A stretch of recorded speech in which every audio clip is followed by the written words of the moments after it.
Welcome to the Light Tower.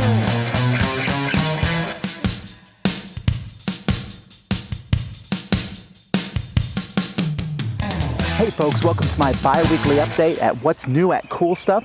Cool Stuff sponsors our show, and we want to show you what they're having coming out. There's some great stuff and sometimes not so great stuff. I'm going to tell you exactly what I think of everything. They certainly have had a ton of new stuff come out over the past couple weeks, so let's get into that. I'm going to even ignore reprints. That's how much new stuff has come out.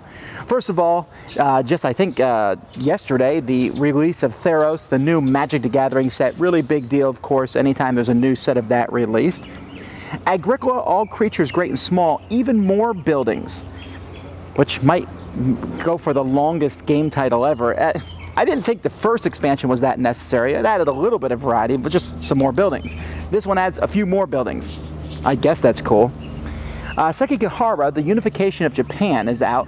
I'm not a war gamer, but all of the people I know and trust with war gamers have said this one is absolutely fantastic. There's several other war games there at Cool Stuff too. On the LCG front, Android Opening Moves is out, so you can get your Android Netrunner fix. Game of Thrones Fire and Ice, that one keeps going. Star Wars Escape from Hoth, which may be the end of the actual Hoth cycle. And then Lord of the Rings The Black Riders. I'll tell you what, if you collect all these, you are paying a lot of money each month. Let's see, Bora Bora. That's what I like to call Trajan 2, because it feels a lot like Trajan, but a Stefan Feld game.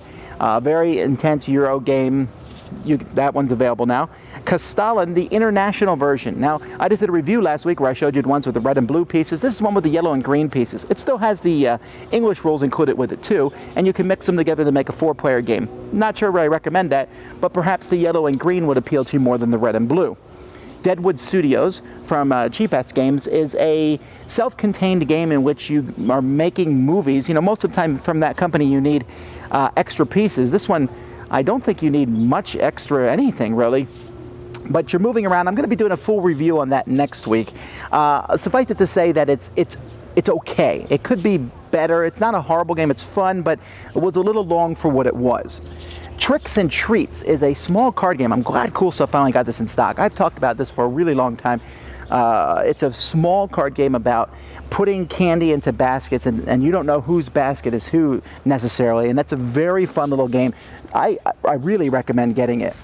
Pacific Rim, Shuffling the Deck. Now this is a game from Whiz Kids. I don't know much about it actually. It's kind of a surprise to me, but they have a Pirates of Spanish Main Shuffling the Deck, so I'm assuming it's the same game with a different theme. And if that's true, then that's a pretty, the Pirates of Spanish Main one was really fun. It's moving, shuffling cards around, so hopefully this one's along the same line with these giant monsters. That's awesome.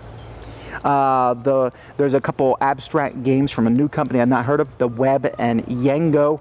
Both of these games look like they're high quality, but I don't know if the game itself is any good or not. Firenzi now is a great tower building game. I've actually have this one in my collection. I like the concept of this game. Is very simple, plays really well with 2 to 4 players as you're building towers of different colors, trying to be the first one to accomplish that. Mage Wars has some new spell books out, so if you're like me and you don't like to switch out the spell books all the time, and each mage that comes out needs its own spell book, here's some more for you. Romance of the Nine Empires. This is an anniversary edition, which has like a bunch of champion decks in it. So like the champions of the game, and you can get a whole bunch of starter decks from them. Now I have this, I have not yet played it. In fact, I've never even really, I don't know much about this game at all. It looks nice, this edition, so if you want to get into it, this is a great way to do it.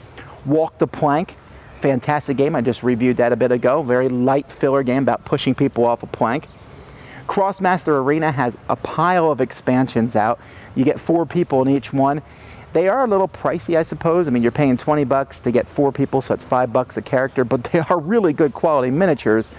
And I don't know. Is that worth it or not? I got them. Phantom Society, we reviewed that last week, kind of like Minesweeper for 2 or 4 players.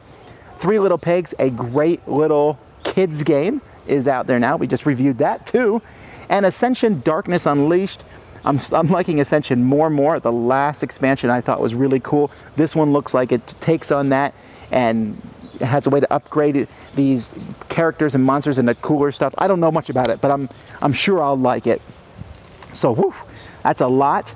I hope you can kind of pick and choose what you want in between there. Anyway, that's all available at coolstuffinc.com. Until next time, I'm Tom Vasel, and you've been watching The Dice Tower.